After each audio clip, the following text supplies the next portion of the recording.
11장 24절에서 26절까지만 보겠습니다. 히브리서 11장 24절에서 26절입니다. 히브리서 11장 24절, 26절 함께 합독합니다.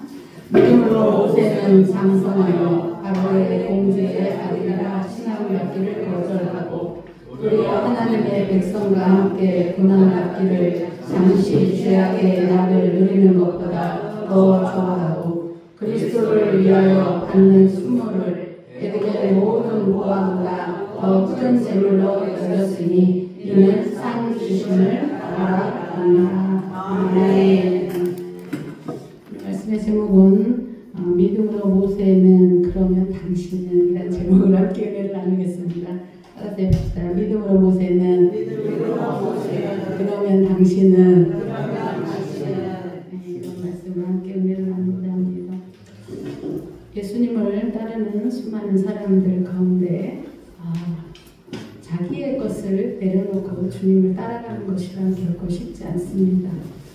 그래서 부자가 천국 가기가 어려운 것처럼 우리가 예수님을 따라가는 목회자 분들로서 또 주의 종으로서 이 길을 걸어갈 때에 자기의 것을 내려놓고 주님을 따라가는 이 길은 예수님의 제자만이 할 수 있는 길인 줄 믿습니다. 우리가 가지고 있는 것을 기득권이라고 하는데요. 개인이 이미 가지고 있는 권리 그리고 그 권리를 포기하고 나아가는 그런 우리의 삶이 결코 쉬운 것은 아닙니다. 그런데 오늘 본문에 보니까 믿음으로 모세가 났을 때에 그 부모가 아름다운 아이를 보고 석 달 동안 숨겨 왕의 명령을 무서워하지 아니하였으며 믿음으로 모세는 장성하여 바로의 공주의 아들이라 칭함받기를 뭐하고? 거절하고. 거절이 쉽습니까? 어렵습니다. 특히 내가 가진 기득권을 하나님 앞에 내려놓고 그 유익을 내려놓고 주님을 따라가는 이 일은 나의 권익, 나의 권리를 내려놓는 일이기 때문에 이것은 쉽지가 않습니다. 모세가 바로의 공주의 아들, 나는 바로 왕의 아들, 바로 왕의 공주의 아들 이런 신분을 내려놓아야 자기는 그 길을 걸어갈 수가 있습니다. 그렇기 때문에 우리는 애국, 이 세상에 가져다 줄 수 있는 그 나라의 강대국 바로 왕의 아들 그리고 바로 왕의 공주의 아들 이런 기득권을 포기하고 하나님이 부르신 그 부름을 따라서 그 사명을 따라서 가는 그 길은 결코 쉬운 것이 아닙니다. 예수 그리스도를 우리는 따라가는 주의 종들입니다. 믿습니까? 우리는 예수 그리스도의 종입니다. 종은 가라하면 가고 멈추라면 멈추고 사실 예수 그리스도의 제자로서 따랐던 제자들은 거의 다 순교를 했습니다. 과연 우리는 믿음으로 모세는 이 사명자의 길을 가고 있는데 우리는 하나님 앞에서 내가 가진 어떠한 기득권을 포기하고 하나님을 따르고 있는가 우리 자신을 점검해야 될 줄로 믿습니다. 예수 그리스도를 따르는 이유로 우리는 때로는 핍박을 받습니다. 또한 불이익을 당하기도 합니다. 그러나 우리 자신을 보면 우리 안에 숨어있는 것들이 막 이렇게 나오기 시작하는데요. 저도 이런 고백을 할 수밖에 없어요. 사실 주의 종이 되었지만 사람들 앞에 높아지고 싶어하고 또 성공하고 싶어하고 또 칭찬받고 싶어하고 인정받고 싶어하고 눈에 보여지는 좋은 결과들을 많은 사람들에게 내보이고자 하는 그러한 야망이 아주 꿈틀꿈틀 솟아오르는 것을 고백하지 않을 수 없습니다. 그런데 저는 코로나를 이렇게 겪으면서 코로나 때에 하나님께서 한국 교회에 두 가지 양면을 보게 되는데요. 하나는 코로나 때문에 문 닫은 교회가 있습니다. 있어요? 없어요? 많아요. 그러나 코로나를 통해서 더욱더 하나님을 의지하며 아멘. 힘을 얻어서 아멘. 더 주님께 자기의 삶을 드려 하나님께 영광을 돌리는 교회도 많습니다. 아멘. 이것은 무엇을 말합니까? 세상에서 예배드리지 말아라, 모이지 말아라, 제발 가까이 붙어있지 말아라. 그런데 정말 그 예배를 드리기 위해서 1부, 2부, 3부, 4부, 5부, 6부 하루 종일 설교하시는 목사님도 계시더라고요. 저는 이것이 믿음이라고 생각합니다. 눈에 보여지고 높아지고 성공하고 칭찬받고 인정받고 이 모든 것들은 세상 사람들이 다 좋아하는 것입니다. 그런데 우리는 이 세상 사람들이 좋아하는 이 길이 아닌 잠시 죄악의 낙을 누리는 이것이 우리의 갈 길이 아닌 것을 믿습니다. 왜냐하면 이 세상은 잠시 잠깐 지나가는 것이기 때문입니다. 또한 죄악의 낙을 누리는 삶에는 상급이 있습니까? 없습니까? 없습니다. 그래서 오늘 본문을 통해서 하나님께서 우리에게 말씀하시는 것이 무엇일까? 바로의 공주의 아들이라는 칭함받기를 거절하고, 거절은 결코 쉽지 않지만 여러분이 세상에서 오는 유혹과 그 다음에 세상에서 우리가 가지고 있는 어떤 결과물들을 자꾸만 내비치라고 할 때 그때 우리는 타협이라고 하는 것이 슬금슬금 기어오르는 것을 우리는 알 수 있습니다. 여러분 세상과 타협하면 결코 주의 종의 길을 갈 수 없습니다. 아멘. 그래서 하나님께서 우리에게 원하시는 것이 과연 무엇일까? 하나님의 자녀는 예수 그리스도의 복음을 희석시키고자 하는 유일한 구원자 되신 예수 그리스도의 유일성을 희석시키는 복음에 대해서 우리는 단호히 거절해야 합니다. 아멘. 그리고 오늘 본문은 아니지만 모르드게라고 하는 모르드게의 삼촌 아비하일의 딸 모르드게가 자기의 딸같이 양육하는 에스더, 이렇게 에스더서에 보면은 에스더가 나오는데 이 에스더는 모르드게가 자기 딸처럼 삼촌의 딸을 자기 딸처럼 양육했던 자예요.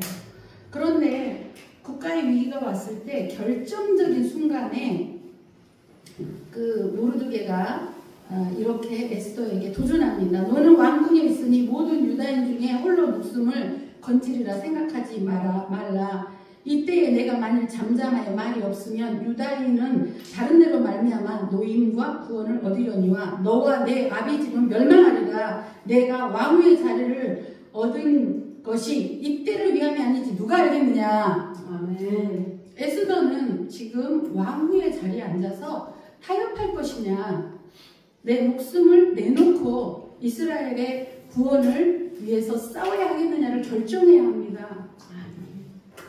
이럴 때 우리에게 이러한 이 거절 그리고 타협, 이건 우리는 잘 생각해야 합니다.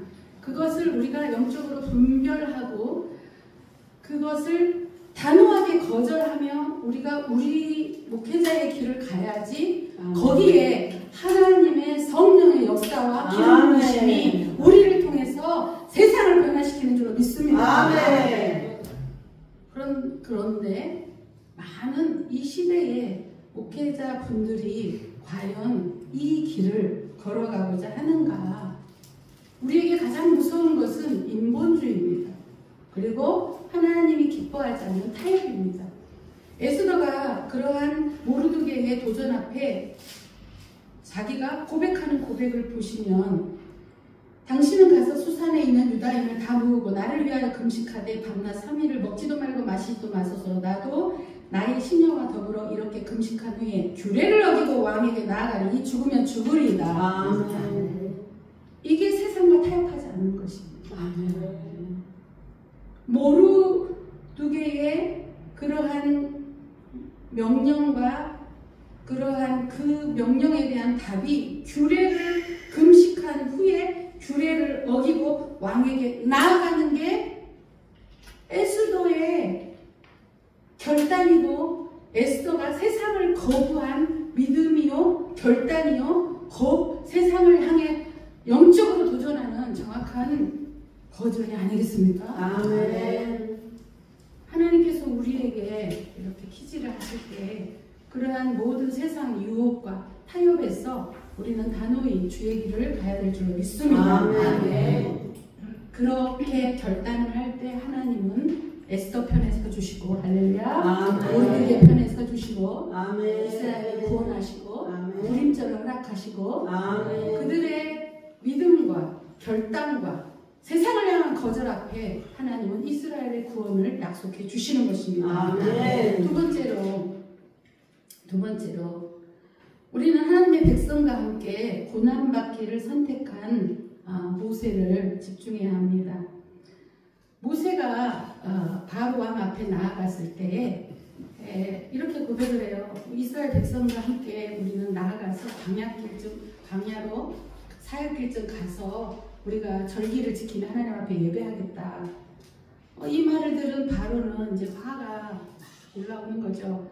그런데 이것을 바로 왕 앞에 가서 얘기를 하니까 그 모든 여파가 누구에게 갑니까? 이스라엘 백성들에게 가는 거예요. 예, 벽돌을 만드는 그 일에 있어서 집이 없이 벽돌을 만들으라는 거예요. 집을 주고 벽돌을 만들으라고 그러는데 그 집도 하나씩 주어서 전에 집을 주었던, 집이 뭔지 아시죠? 네. 집을 주었던 그 상태로 벽돌을 만들어냈던 그 숫자를 동일하게 빼내라고 바로의 감독들이 얘기를 하고 있지 않습니까? 그러고 그 말을 듣지 못하고 이룰 수가 없으니까 그 감독자들이 이스라엘 백성을 막 때리고 핍박하지 않습니까? 그때 모세는 얼마나 마음이 아팠겠어요. 하나님께서는 모세에게 바로 왕에게 가서 내 백성을 내보내라라고 말을 해라. 그래서 순종했더니 그 순종의 결과가 이스라엘 백성이 매를 맞고 있는 이 아픔을 어떡합니까? 그래서 하나님께서 바로의 마음을 완강하게 할 것이다. 그러나 반드시 이스라엘 백성을 구원해내겠다 하는 약속을 하면서 애굽의 10가지 재앙이 내리면서 마지막 재앙을 통해서 6월절 어린 양의 피로 완전히 그 노예에서 해방되는 놀라운 사건이 출애굽기에 이루어지고 있습니다. 아멘. 모세는 하나님의 백성과 함께 고난 받기를 잠시 죄악의 낙을 누리는 것보다 더 좋아하고, 모세는 믿음으로 그렇게 결단을 했는데 우리는 어떠한 결단을 하나님이 원하시냐면 때로는 고난을 선택하는 삶을 누구를 위하여? 하나님의 영광을 위해서 살라는 것입니다. 어느 누가 쉬운 길을 가고 싶지? 어느 누가 편안한 길을 가고 싶지? 어려운 길을 가고 싶거나 분명히 고난인 거 아닌데 분명히 이 길로 가면 힘들 텐데 라는 것을 알고 있는 그 상황에서 그 길을 선택한다라고 하는 것은 우리의 믿음의 결단이 필요한 줄로 믿습니다. 아멘.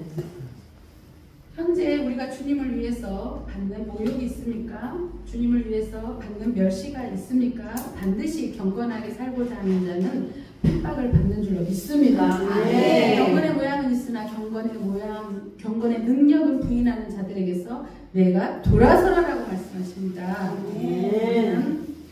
하나님 앞에 말씀과 기도로 거룩하여 질 뿐만 아니라 하나님이 원하시면 그 고난도 달게 받는 주의 종들이 되어야 될 줄 믿습니다. 마지막으로 모세는 26절에 보니까 그리스도를 위하여 받는 수모를 애굽의 모든 부하보다 더 큰 재물로 여겼으니 이는 상 주심을 바라봅니다. 우리는 상을 바라보고 달려가는 자입니다. 우리 육신의 눈을 볼 때는 애굽의 부하는 굉장히 화려합니다. 그러나 그 부하는 멸망할 것들입니다. 그러나 야고보서 1장 12절에 보니까 시험을 참는 자는 복이 있도다. 생명의 면류관을 우리에게 주겠다고 약속해 주고 계십니다. 계시록 2장 10절에는 죽도록 충성하라. 그리하면 생명의 면류관을 내게 주시리라고 약속하고 계십니다. 우리는 생명의 면류관을 향해서 달려가는 믿음의 믿음의 사람들입니다.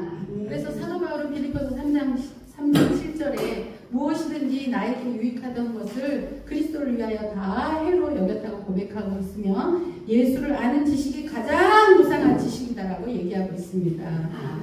우리는 이 땅에 썩어질 것, 멸망할 것, 그리고 하나님이 인정하시지 않는 육신적이고 마귀적이고 정욕적인 세상의 것들을 과감히 내려놓고 영원한 애굽의 보화와 비길 수 없는 영원한 상을 위해서 우리는 달려가야 될 줄로 믿습니다.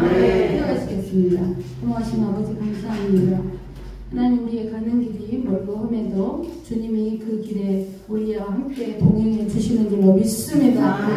사망의 없지만 돌짜기로 다닐지라도 해를 두려워하지 않을 것은 주께서 나와 함께 하시며 주의 지팡이와 막대기가 우리를 안위해 주시는 줄로 믿습니다. 하나님 아버지, 모세는 믿음으로 하나님 그의 길을 잘 갔습니다. 우리도 우리에게 주신 사명과 우리의 부르심을 따라 우리의 길을 잘 걸어갈 수 있도록 날마다 성령으로 역사하여 주시옵시고 성령의 도우심 속에 그의 기름 부으심이 날마다 떠나지 않도록 우리 모두를 인도하여 주시고 축복하여 주시옵소서. 감사드리며 예수 그리스도 이름으로 기도드리옵나이다.